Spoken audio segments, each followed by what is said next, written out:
జమ్మికుంట పట్టణ నడిబొడ్డున కేంద్ర బిందువుగా ఉన్నటువంటి కళాశాల మైదానంకి కేంద్ర నిధులు 6 కోట్లు మంజూరు చేసినందుకు కేంద్ర మంత్రి బండి సంజయ్ కుమార్ కి ప్రత్యేక కృతజ్ఞతలు తెలియజేస్తున్నాము. కానీ ఈ కళాశాల మైదానము కొంతమంది కబ్జాదారులకు కబ్జా చేసిన వారు కావున వెంటనే కబ్జా స్థలాలను గుర్తించి ప్రభుత్వ బోర్డులను ఏర్పాటు చేసి ఆ స్థలాలను ప్రభుత్వ కళాశాలలకు అప్పగించిన తర్వాత మాత్రమే ఈ యొక్క ట్రాక్ ని నిర్మించాలి అని గుట్టు సాయిరాం తెలియజేశారు. గతంలో కబ్జా స్థలాల గురించి అనేక అక్రమ కేసులకు లాఠీ దెబ్బలకు సహితం భయపడకుండా అనేక ఉద్యమాలు చేశాము. కావున కేంద్ర బిందుగా ఉన్నటువంటి కళాశాల మైదానంలో ఆడపడుచులు బతుకమ్మ పండుగ చేసుకోవటానికి, అలాగే చిన్నపిల్లలు ఆటలు ఆడుకోవటానికి మరియు వాకర్స్ కి ఉపయోగపడుతుందని, కావున ఈ ట్రాక్ విషయంలో జమ్మికుంట ప్రజలకు ఎలాంటి ఇబ్బందులు కలగకుండా అందరికీ సౌకర్యంగా ఉండే విధంగా ఉంటేనే ఈ యొక్క ట్రాక్ నిర్మాణం జరగాలని ఆయన అన్నారు. ఈ కార్యక్రమంలో కొత్తగా గణపతి రెడ్డి, సందీప్, నవీన్, నిరూప్, అనిల్, అకిరానందన్, శ్రీకాంత్, సురేష్, అనిల్ తదితరులు పాల్గొన్నారు. జమ్మికుంట సంబంధించి గవర్నమెంట్ డిగ్రీ పీజీ కాలేజ్ ఆవరణలో ఈ గ్రౌండ్లో ట్రాక్ ఏర్పాటు చేయాలని చెప్పి గతంలో చాలామంది ప్రతిపాదనలు వచ్చినాయి. దృష్టిలో ఉంచుకొనే గత 2 నెలల క్రితము కేంద్ర మంత్రి శ్రీ మన్సుఖ్ మాండవ్య వారిని కలిసినప్పుడు వారు 10 కోట్ల రూపాయలను ఈ స్పోర్ట్స్ కోసం అని చెప్పి వారు రిలీజ్ చేస్తామని చెప్పన్నారు. దాన్ని దృష్టిలో ఉంచుకొనే స్థానిక అధికారుల యొక్క ప్రతిపాదన మేరకు కేంద్ర ప్రభుత్వానికి ఆ ప్రతిపాదన పంపించిన వెంటనే 6 కోట్ల 50 లక్షల రూపాయలను ఆల్రెడీ శాంక్షన్ చేయడం జరిగింది. ఇంకా బడ్జెట్ తక్కువ ఉంటే కూడా ఇంకా అదనంగా కావాల్సిన కూడా వారు ఇస్తామని చెప్పన్నారు. బట్ ప్రస్తుతం అయితే ఈ ట్రాక్ సంబంధించి మనం ప్రారంభోత్సవాలు చేయడానికి ఒకసారి పరిశీలించడానికి రావడం జరిగింది. ఏం వివాదాస్పదం లేకుండా, ఎక్కడ ఇబ్బంది లేకుండా ఈ కళాశాల స్థలాన్ని కాపాడుకోవాల్సిన బాధ్యత అందరి మీద ఉంది.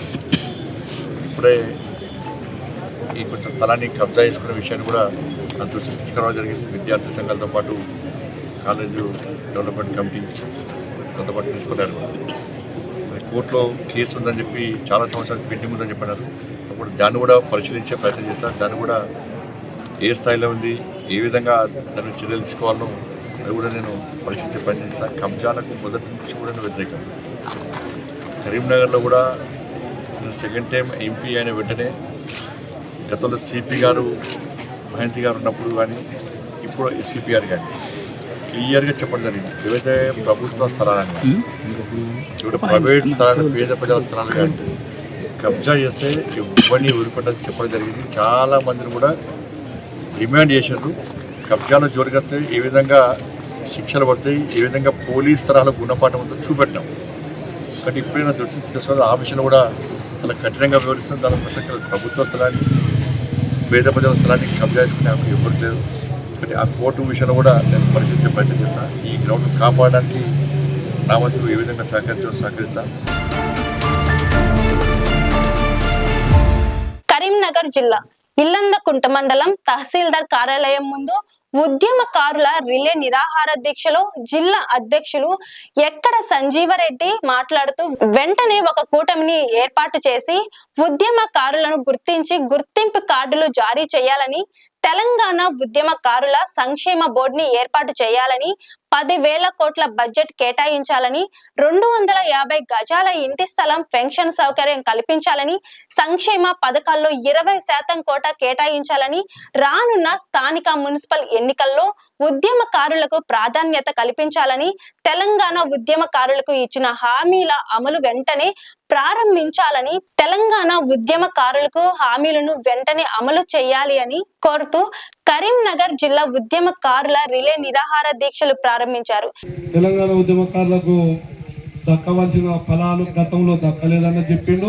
రానున్న కార్యాచరణ కూడా తెలంగాణ ఉద్యమకారులకు ఈ మధ్యలో కొంత మనకు సానుకూలంగా కూడా ఫలితాలు వచ్చే ఇండికేటర్ కూడా కనబడుతుంది. కాబట్టి మనం సానుకూలంగానే ఏదైనా కూడా మనం మంచి మనసుతో అర్థం చేసుకొని మంచి జరుగుతుందని భగవంతుని మీద భారం వేసుకుంటూ, లేనట్లయితే రానున్న రోజులలో టఫ్ ఆధ్వర్యంలో వివిధ రకాలైన పోరాటాలు చేయడానికి టఫ్ వెనుకపోదని ఈ సందర్భంగా తెలియజేస్తూ, ఎందుకంటే మనం ఏ నిర్ణయంతోనైతే పోతున్నామో ఆ నిర్ణయం అమలయ్యేదాకా, మన డిమాండ్ నెరవేర్చేదాకా ఎట్టి పరిస్థితుల్లో కూడా ఊపుకుంటేది లేదు.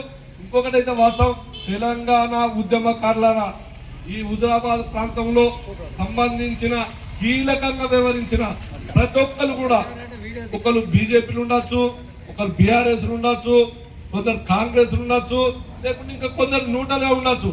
తెలంగాణ ఉద్యమకారుల మీ అందరికీ మాత్రం ఒకటి మాత్రం తెలంగాణ ప్రాంతంలో ఈ హుజరాబాద్ ప్రాంతం నుంచి మేము ఒకటి కరీంనగర్ జిల్లా నుంచి రిక్వెస్ట్ చేస్తున్నాం.